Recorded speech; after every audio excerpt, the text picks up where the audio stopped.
Well, good afternoon to everybody. Welcome to the 27th seminar of the International PhD in Progress Seminar Series Phase 3, organized by the Global South Network. I'm Dr. Mark Searl. I'm a lecturer in law at Leicester Law School. I teach on the Canadian and international law modules at Leicester, and my areas of expertise relate broadly to the fields of human rights law, public international law, and legal theory.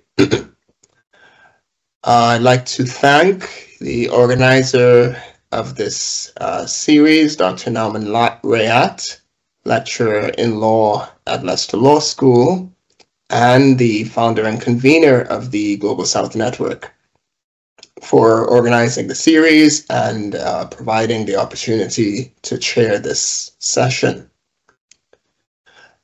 I'm joined by Professor Rhona Smith, who is Professor of International Human Rights at Newcastle University here in the UK. Her principal areas of interest are international human rights and human rights/civil liberties and public law. Her research encompasses cultural identity and rights, the UN human rights systems, among other human rights areas. She's worked on a number of human rights capacity building projects, particularly in Asia. And among her other activities, Rhona served as the UN Special Rapporteur on the situation of human rights in Cambodia from 2015 to 2021. Happy to have Rhona as our discussant for today's presentation. I'm also joined by Bernardo Carvalho De Mello, who is a PhD candidate at the School of Law at Newcastle University, specializing in international human rights law. Bernardo hails from Brazil and previously worked for several years as a lawyer there, including as a consultant lawyer for the State Secretariat for Human Rights of Rio de Janeiro. There is a proper Brazilian version of that title, but I'm not going to attempt that in Portuguese at all.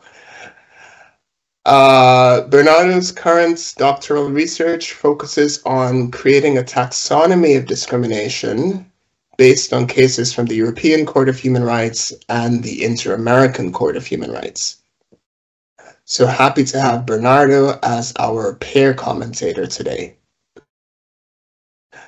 Last but not least, we have our guest speaker, Ms. Ayako Hatano, who is a Doctor of Philosophy candidate in the Faculty of Law at the University of Oxford, where she is a Clarendon Scholar. Ayako is also a research fellow at the Center of Human Rights Education and Training in Japan.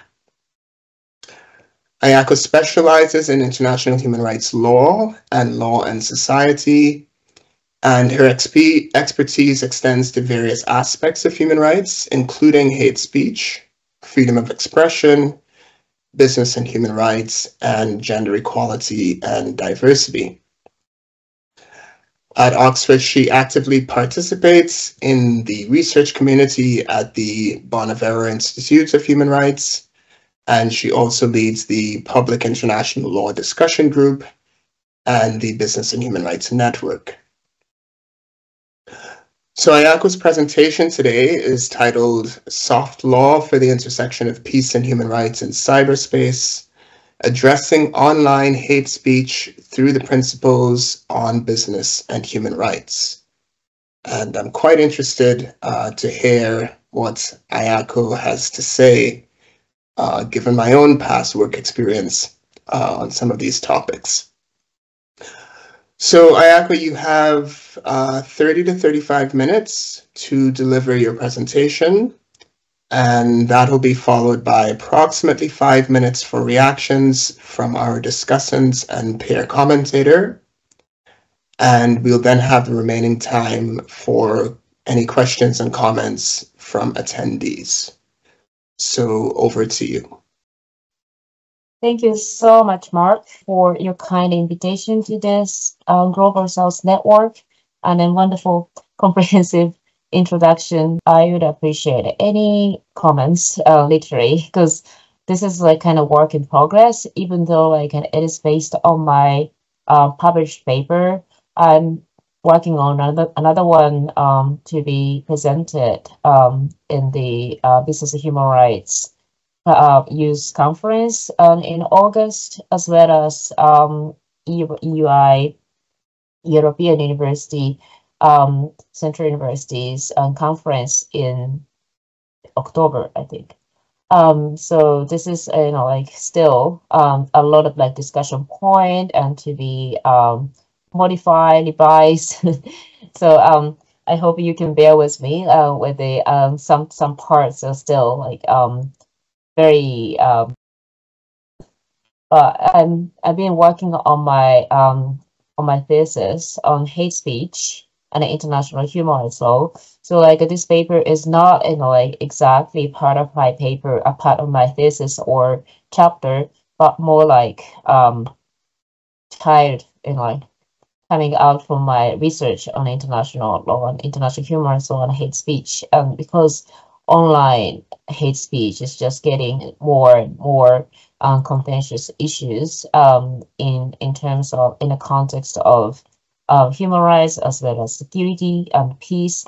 So I wanted to focus on that online, how to regulate online hate speech in my paper, and then further develop another paper I'm working on.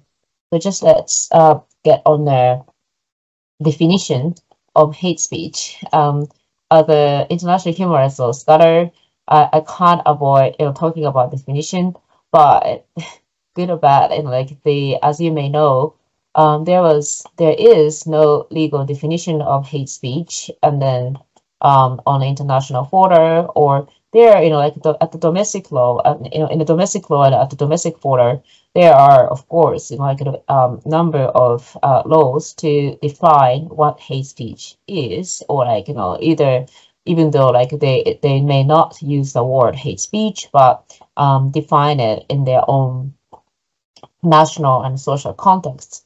But in like in a international law in general, it defines some like relevant sort of like norms, which is actually like called hate speech in the in academic and then the political discourse. But it's the when we look at ICCPR, International Covenant on Civil Political Rights, International Covenant Convention on Elimination of All Forms of Racial Discrimination, Article 4, either even the Convention on the Prevention and Punishment of the Criminal Crime of Genocide, they are relevant description of the and regulation of speech which incites discrimination, hostility, or violence. So this is kind of the essence of hate speech currently defined or identified in the international law. But at the same time, like I would say the the basis of sort of like the basis of discrimination included in a hate speech evolve upon on time.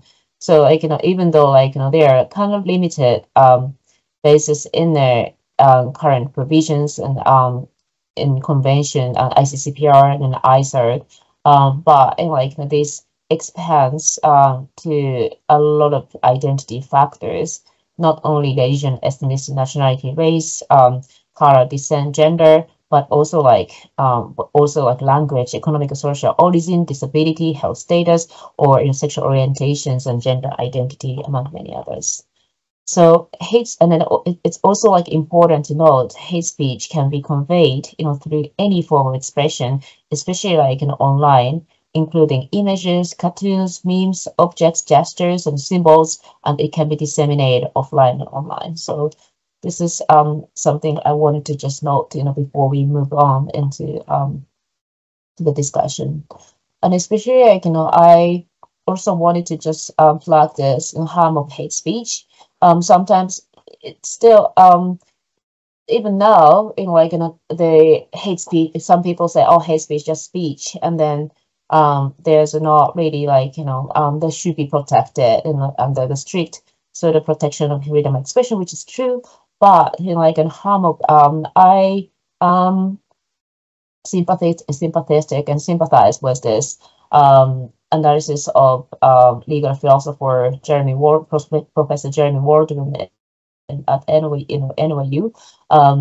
He analyzed harm of hate speech based on the concept of dignity, and then argued hate speech undermines social cohesion and erodes shared values, setting back peace, stability, sustainable development, and the fulfillment of human rights for all. So this is really serious human rights issues for society for all, not only among individual, among between perpetrators and victims.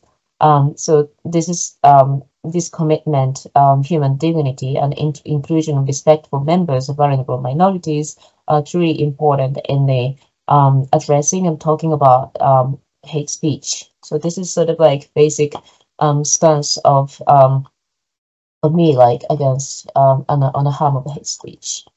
And then as you may know, this kind of famous pyramid of hate is showing some connection of hate speech to actual violence, to after genocide. So this is this can be seen as at the bottom of pyramids, the biased behaviors, and it's it gets into the active bias, and then more seriously evolved into discrimination and more violence and genocide. So it's two things to be noted on this pyramid is the speech, even even non-violent speech can be very dangerous, associated with those escalation into violence or even genocide. But in the some people only look at this top of pyramids, when it comes into violence or genocide, or people care about it is think this is serious, really serious issue. But actually it's not it just started from violence and genocide per se, but it is connected to all the sort of basic biased attitude and discrimination and hate speech. This is something I wanted to flag. When it comes to hate speech online, actually online hate speech is not inherently different from hate speech offline or not online, but it is characterized by its anonymity, the speed of spread, the itinerancy and permanence, and a complex jurisdictional character. So basically, in the because of the anonymity, it's online hate speech fuels more hate in online media systems, because there's a lower threshold of the low threshold of the derogatory speech, and then people cannot be identified easily. So this is really easy for people to say more not only hate speech but misinformation, disinformation online, and then it's just spread so fast in the different platforms and environment, and then it stays even permanently without deletion. It's even deleted from one platform but another platform and another platform. It's just stay in the cyberspace.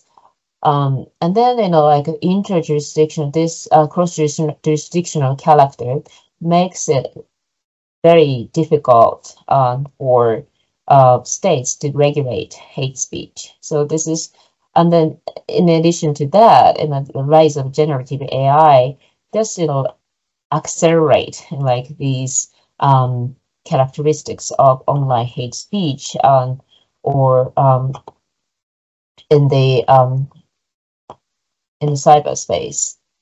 And then importantly, online hate speech doesn't just stay online. which is already shown in the Climate of Hate, but it's actually like, became the nightmare in reality in many places in the world. So the danger and harms of online hate speech came into real world as a form of genocide, genocidal violence in Myanmar and Ethiopia. And then it gets actually like this, the transnational litigation are happening to address those violence. So this is like not like happening this only online or like only like in some other places, but it's just happening like everywhere, and then its effects to the at least in like in legal sense in like the people in um other jurisdictions as well. So we need to think about like how to regulate hate speech. Of course, like remedies after in the transnational litigation is very important point to be considered. But in like also like we prevent those violence before or harms of hate speech itself themselves before we talk about remedies. So concern about state-centered moderation is something I wanted to point out before going into my main argument. So the we already have international human rights law and hate speech law, but given the character of the online hate speech we already discussed, it is really difficult for government to regulate transnational cross-border hate speech on the online platforms, as well as actually the state itself can be just hater, perpetrator, actor on the online platform, like as we saw in in the case of Myanmar. So this is the point is like state only may not be able to regulate hate speech online effectively. So we need to think about how business, private corporations can operate, effectively to regulate hate speech, because they are operating their business beyond national or regional borders, and particularly like big social media companies have a great transnational reach and resources as well. So they may offer a more effective means of addressing online hate speech. However, of course, there's a lot of there are a lot of challenges: involuntary compliance due to corporate profit-making incentive, change of business management, as we see, for example, in Twitter or X. It just like not regulated their business operation under the same legal framework as the state. So like strong concerns remain that engaging the private sector may result in delegating the responsibility for defining hate speech, which leaves just arbitrary censorship decisions to private companies.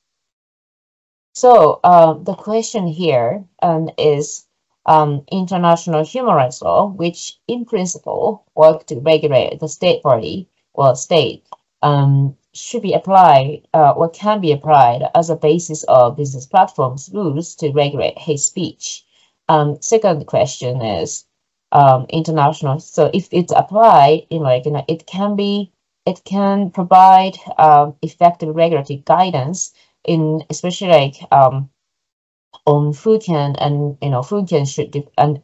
should define what constitutes hate speech to be moderated and how it can be regulated on online platforms.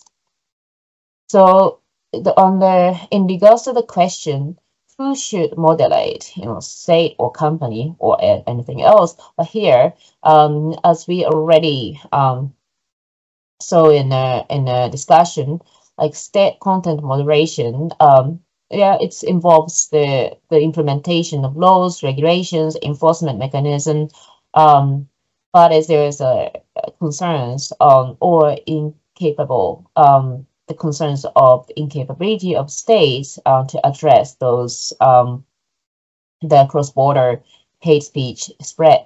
When it comes to company content moderation, it involves the development and enforcement of community guidelines, terms of service, and content moderation algorithm to manage and regulate the content shared by users. So it's more, it's not, as the same with state practice, by law, but like these community guidelines or terms of regulations or can work as like a kind of guideline and law in a community, online platform community.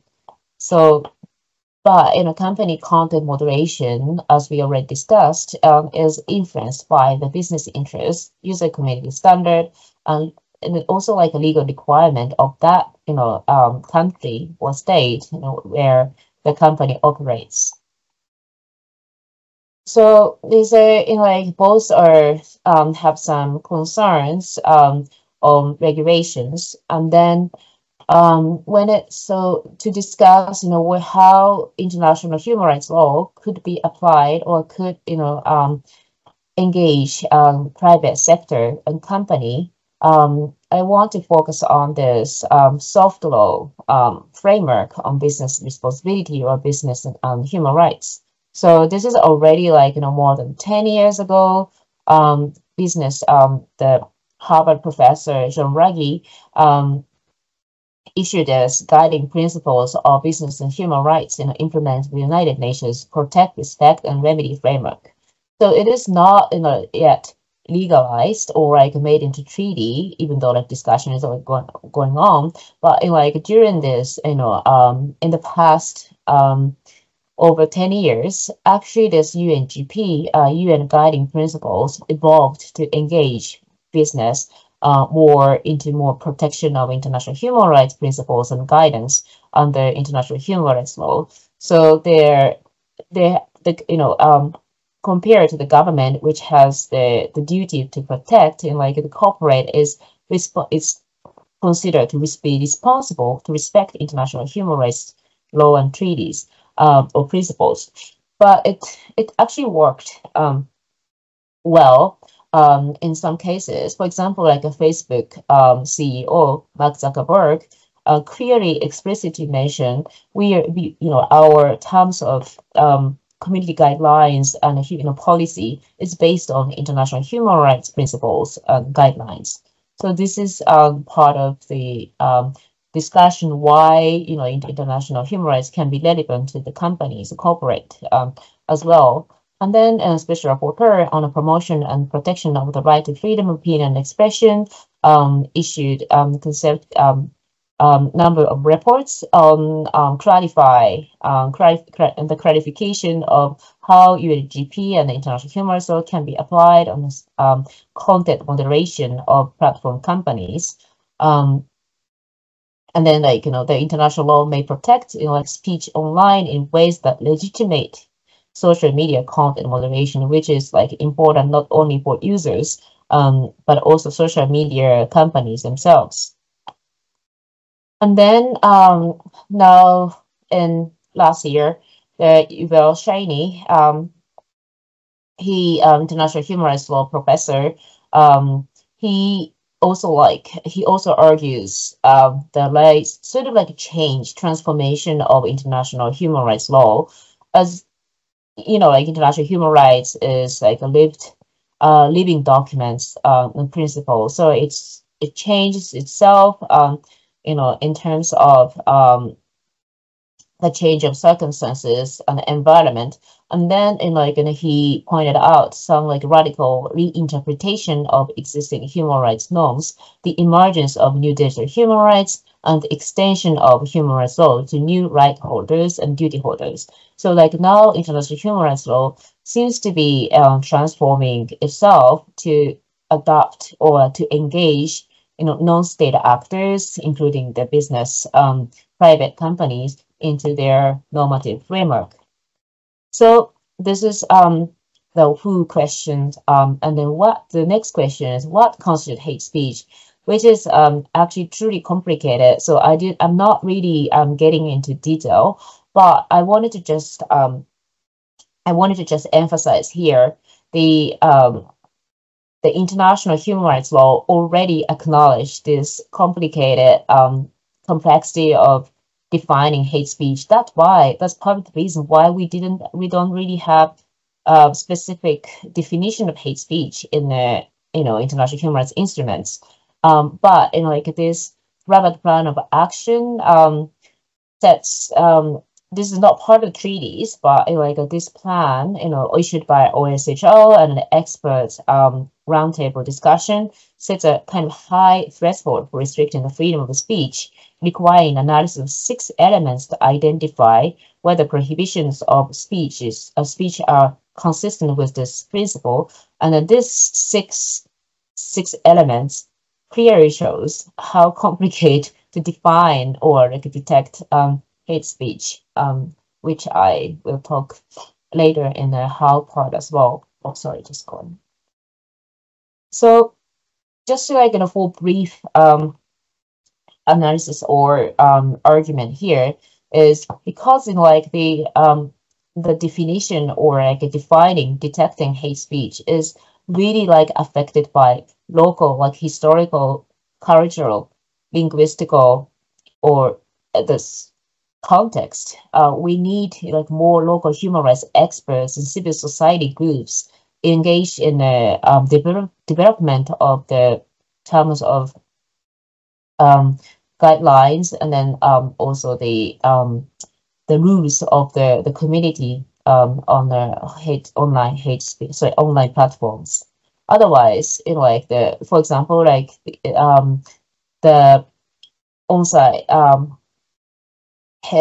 for example, like Meta's oversight board is doing, a great effort to regulate hate speech all over the world, but like their capacity is limited in terms of the diversity and variety of localities of, and the complexity of human rights, hate speech. So this is like we need more engagement of local human rights experts in a regulation, or like even like putting developing some guidelines and of hate speech.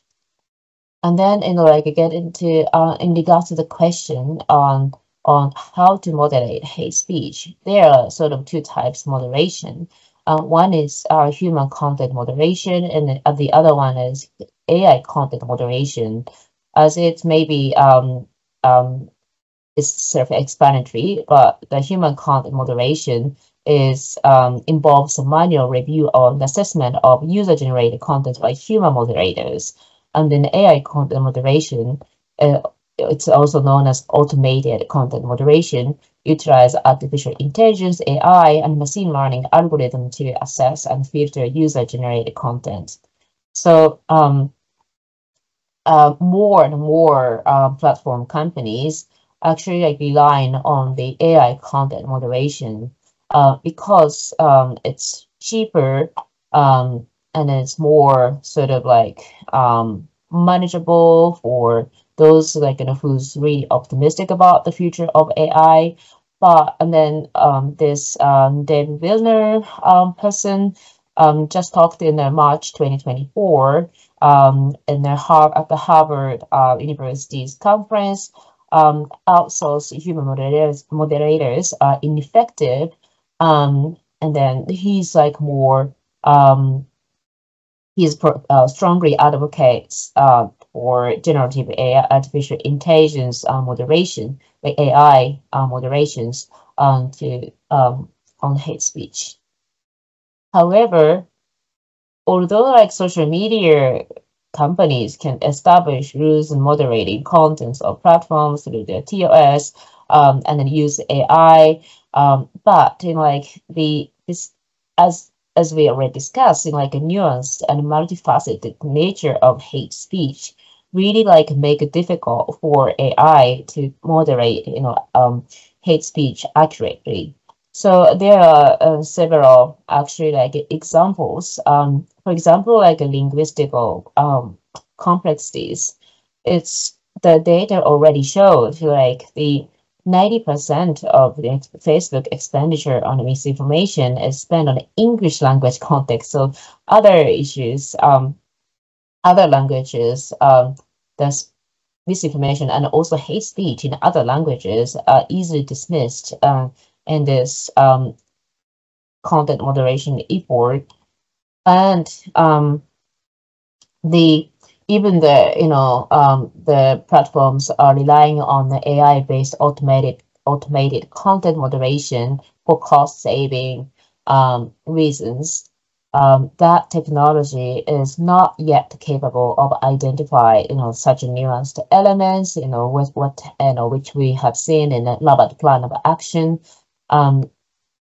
So this is one of the examples on AI content moderation. So this is in the about the Rohingya, like people in Myanmar, and then like it's just a kind of example like the removal, like wrongful removal, without noting the real meaning of the content. So and then there are many hateful speech like no detection has not really detected as well. So either overblocking or no detection, the AI doesn't really, or even like current human content moderators, not enough to do accurate and effective content moderation. So I would argue how based on the like my principles or principle primary sort of the philosophical base to discuss how to regulate hate speech is issues on human dignity. We need to take care of human content moderators and health and work and environment as well. But in like the AI content moderation clearly like is not enough, at least in current in current situation, to see the biases and hatred in complex socio legal historical context in there. So it's when it comes to the when we come back to the international human rights law in this context, this is I would like to show you like some sort of like range of ICCPR, International Human Rights Framework, to address hate speech. So like instead of looking at only like a genocide convention or like addressing the severe violence violation under international law, but actually like the ICCPR, as we see in this three-part test under Article 19 and 20, Section 2, there is like a threshold of the legality and legitimacy and necessity and proportionality. This is so like to see in like this to assess under this framework, make like the assessment or like different definition or detection of hate speech more legitimate, and then like more nuanced idea is already, or like elements is already expressed in a Labat plan of action of 2012. So to see like this especially like this necessity and proportionality, it's the international human rights law provides like a range of sort of like extent of severity of the harm, which could be restricted and which couldn't be which could be restricted in a less severe way. For example, like so online platform is not like deletion or non-deletion, but it can be like moderated in a way to add some like caution notes, or like a less making it less visible, even though like it stays in a platform. So this is the company. There's like some like merit benefit of company corporate moderation, because it's not really like criminalized nor completely ban something, but there is a sort of like range of ways to address hate speech, which is like more in alignment with international human rights law ideas and framework. So I here, and I would argue this to make content moderation or even AI content moderation more effective and accurate and legitimate. The it's all or completely automated approach is not adequate in dealing with the highly contextualized nature of hateful content or hate speech. So this is the local oversight boards, like more engagement of local experts or people like working on the hate or discrimination on the ground is completely is necessary to address these issues. So this is something like I wanted to just provide as a provisional conclusion, because again this work is still work in progress. But for now, I would say for the based on the UN guiding principles and other development of international human rights norms in digital world, the international human rights law would give companies, private sectors, non-state actors universal and principles to address hate speech or content moderation. And the international human rights law already gives some guidance on the more towards more human-centric and localized content moderation, not centralized automated moderation. So that is tentative conclusion, which I would appreciate any comments or discussion after my presentation. So I didn't really talk about the security perspectives today, but I possibly wanted to add more this fragmented approach and security perspective, because again, this is international human rights law can address, even though international human rights law can address this issue, even at the same international level, the security and then international human rights perspective sometimes collide, not really intersect each other. So that is a problem. So I wanted to just address that. I'm not really getting into detail of this point on this point today, but I wanted to just address that too for future discussion. So thank you so much. Any questions or comments, really appreciate it. I just put my for reference the paper I published and which I already shared with organizers. So please keep in touch, and then I'm looking forward to the discussion and the comments. Thank you so much. Thank you very much, Ayako. Very rich and interesting set of observations in your presentation.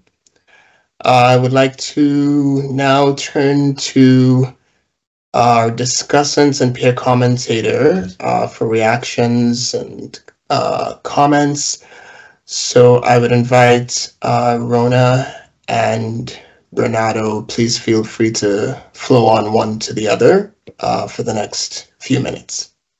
I wasn't sure. Right. Okay. Thank you very much. And thank you very much, Ayako, for a very interesting presentation. It obviously raised a lot of very complicated issues, which many people around the world are grappling to understand and to determine how best to address the issues. I think many of the challenges you mentioned are the ones I would also have raised, particularly looking at issues such as the language issue. And that affects whether it's human content monitors or AI. So I think there's a big issue with language, particularly as you pointed out, when it comes to things like slang, non-literal language, all these types of issues, that causes a great deal of problems. I think your solution with respect to having localized human-centered content moderation, certainly on paper, seems sensible, but in reality, to me, it's also a little bit challenging. And I speak as somebody who has worked on challenges concerning hate speech in countries that don't have English language as their main language used and which are fanatically keen on using Facebook. So I'm aware particularly of the challenges. There are issues with how that would be funded, how it would be created, and whether or not it would have the authority to actually remove content or at least request content removal, because there have been attempts in several developing countries to request certain words are removed, etc., when they're particularly politically sensitive, and that's not been successful. At least the ones I've been engaged with haven't. So I think there might be some challenges with that, and I was just interested in, I suppose, how you think the practicalities would work of your potential solution. In terms of regulating companies and the entities providing Facebook, whatever else it is, then yes, I can see the argument for the UNGPs to be involved, and indeed there's a lot of work, as you've pointed out, being done on that. Your issue can be exercising any form of jurisdiction over them, because it's only a few states that can do so, and your main challenge is, as I see it, the definition of hate speech, which, as you said, is not necessarily agreed. So you do have challenges with some countries wishing to try to challenge what Facebook or other social media sites or other internet portals are permitting as being contrary to their laws, but they have no jurisdiction over it, and they're not likely to find countries that would necessarily act extraterritorially. So there can be challenges there.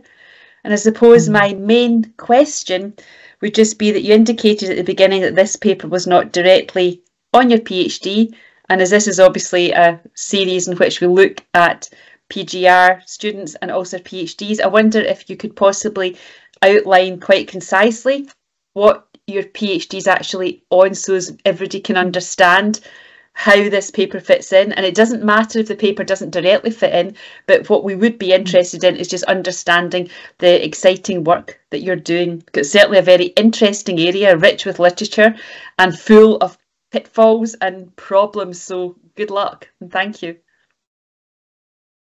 Thank you so much, Rhona. I really appreciate the comments and question. I'll pass over to Bernardo now, maybe, and then you can comment maybe at the end is easier. Bernardo? So can you hear me? Yeah? Yes. Can you hear me? Okay. Ayako, I found the paper really, really interesting. There's a lot of, aspects that I will dialogue with my research. I would just build on what Professor Rhona was saying. My questions or my concerns first would be that I think, and I don't know the structure of the paper itself, but I'm talking about the presentation, maybe tying up it together in a better way. So, for example, you right at the beginning, you talk about, where did I put here? Waldron's idea, the philosophy idea. But I really think you need to structure it in a way that, for example, the counter argument against regulation of hate speech, especially in the United States, in terms of free speech, you need to engage with that in a way that it doesn't appear as a counter argument further on. Because, for example, you mentioned that, and then you didn't say the name, but X and the form on Twitter, then that in itself uses that idea of free speech. I don't know in the paper if you cite the EU Digital Services Act, which I don't think it's really effective, but anyway. And just another point of idea would be to think of the other side of the coin. So maybe giving positive incentives to enterprises and companies. So, for example, I don't know, the US is a difficult jurisdiction for that, but having tax breaks for companies that create, corporate social responsibility bodies that not only embody EDI, but embody hate speech, moderation, and again employ, I know the question of language is really complicated, but that employ different perspectives. But yeah, it's a very interesting paper with a lot of ways that you can develop, and yeah, congratulations, it's really good. Thank you so much, Bernardo. I really appreciate your encouragement as well. Should I respond, Mark, or just? Yes, please go ahead. Okay, thank you, Rhona and Bernardo, both of your excellent comments and questions. I agree. Like this just coming in, responding to Rhona's first comments on the practicality of my proposal.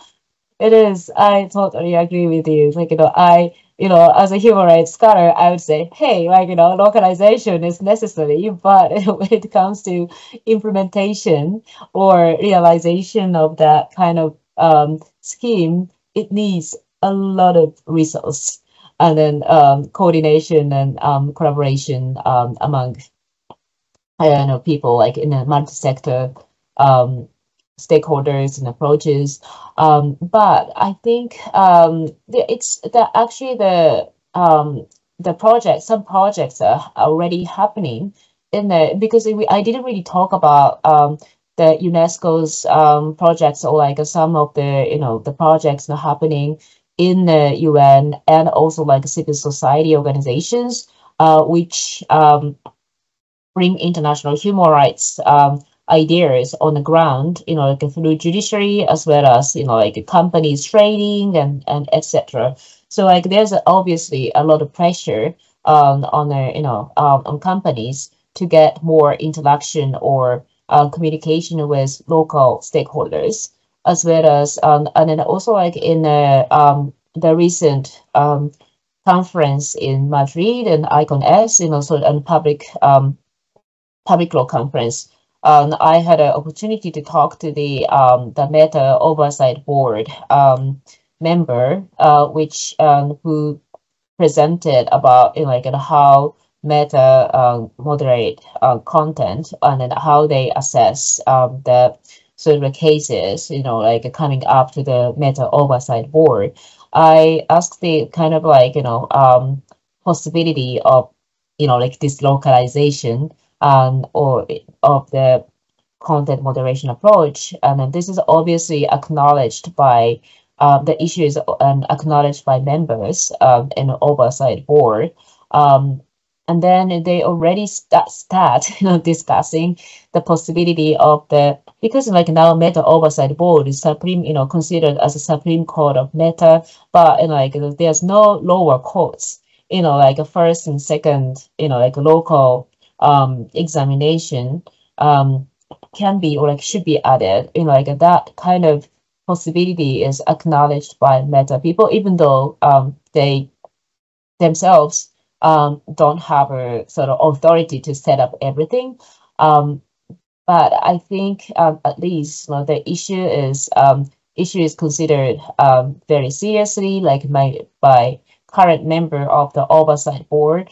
And then I was actually consulted by, sorry, again, talking about Meta a lot, but I know, it's not only online platform, but, consulted by Meta, looking at, and for example, my native language is Japanese, and then there's a lot of issues on the, interpretation of Japanese and content moderation, over blocking or non-deletion,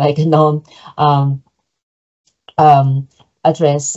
So I was consulted by making some some guidelines on the non-English content moderation, and a tiny part is about Japanese. So my contribution is tiny, but in that kind of contribution of international human rights law expert or media law expert can accumulate into more a bigger sort of a guideline, which is actually binding the company or in some ways. So I think the situation is moving forward. So there's some opportunities, possibilities, and then when it comes to the so when we see the sort of violence in everywhere connected to hate speech, there are more pressure, also like the violence themselves, but violence itself, but also the transnational litigation actually pressure the company to prevent, and how to, to take action on how to prevent, this kind of issue, because it's a huge burden on the company, and then more investment on the preventing this kind of issue is now actually more and more pressing for online platform companies. So I think in the situation again, situation is moving on, and then there's not really in terms of practicality, it's not really happening tomorrow or day after tomorrow, but I still have some hope. And then the kind of direction of this the content moderation, I believe it's necessary. And then questions on my own research. It is actually I could say it is closely related actually, because my thesis, my PhD or DPhil thesis is about how in a legal sense, I would say domestication of international human rights law and on in regards to hate speech. And then, but I'm taking more sort of socio-legal or even legal anthropological approach, borrowing some particularization idea of legal anthropology study in Mary, how people on the ground make use of international human rights mechanisms and ideas to make the local issues into international fora, and then also take international human rights or ideas and norms into their activities, and actually a change of the government attitude or even laws at the domestic level. So that kind of a dynamism and interaction and translation of international human rights norms adapted on the ground is sort of my primary interest and concerns on the for my DPhil research. And then for my DPhil research, I'm taking the case of hate speech in Japan. So this is why I didn't really bring it up today, because I was not quite sure this is sort of global fit into global South networks discussion framework content. But I'm so happy to just share it with you if you allow me to do that, because it's more focusing on civil society groups and multi stakeholders, which is surrounding the international human rights law review mechanism, ICCPR and ICER. So I'm happy just getting into detail how it's actually make change and being effect becoming making impact on the ground. So that's my thesis. And then this regulation of online hate speech is actually very relevant, but it's more sort of global scope in there, because case study is for my DPhil research is getting really specific cases through the case study of Japan. And then coming to I'm also thankful for comments of Bernardo.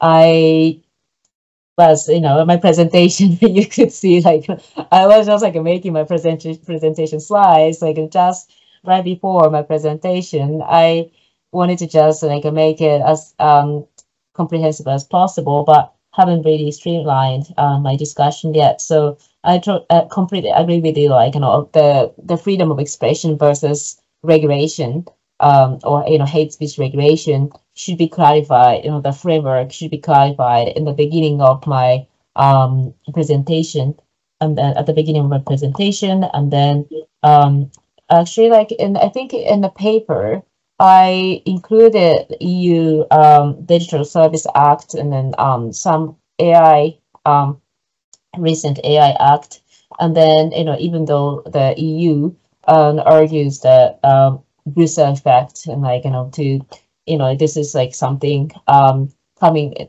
of course, regional regulation, but an impact beyond EU or European region. But I would say yes, but this is still difficult for EU to just or European regulations can be impactful in anywhere in the world. That's why I'm kind of focusing on more global legal framework, international human rights law. And then I haven't really I'm really interested in to see how different sort of attitude towards regulations between EU Digital Human Rights Act or even European Court of Human Rights, jurisprudence and Human Rights Committee and more global and regional. There's some gap. I usually working in the OSHR for a bit, and then I can address the individual communications and under international human rights treaty bodies.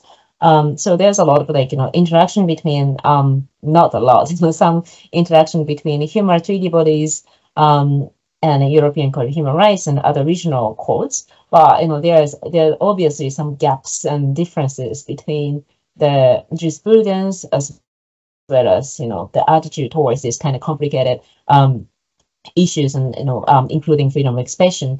So I haven't really done substantial research on that yet, but I'm really interested in talking and sharing your thoughts, having your thoughts and then insights on that issues, especially from the European law perspective.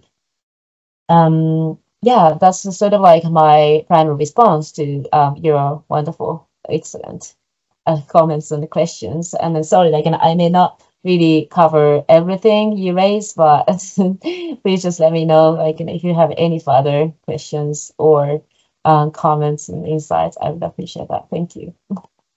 Thank you. Thank you so much, Ayako. I just wanted to note the comment from Harry. So Harry thanks you for the presentation, and he says the majority of the AI learning models use English discourse to learn as opposed to the other languages. Using other languages would help to alleviate some of the issues with AI identifying hate speech, not only textually, but contextually. This is one place where we see the bias of current AI hate speech moderation tools as they are focused and developed by the global north. So thank you for that comment, Harry. And we're at time. We are just over time. So I guess we'll have to wrap it up there. Thanks very much to our discussants and pair commentators, Rhona and Bernardo, for your very, I think, constructive interventions for Ayako. And final large thank you to Ayako for presenting in this fascinating area and certainly very cutting edge area vis-a-vis the use of soft law to sort of try to foster greater compliance with hard law, international human rights obligations of states and indeed of society, international community as a whole. And thanks to all of you who have attended this afternoon, and we look forward to seeing you again. Have a good afternoon. Thank you. Thank you. Thank you so much.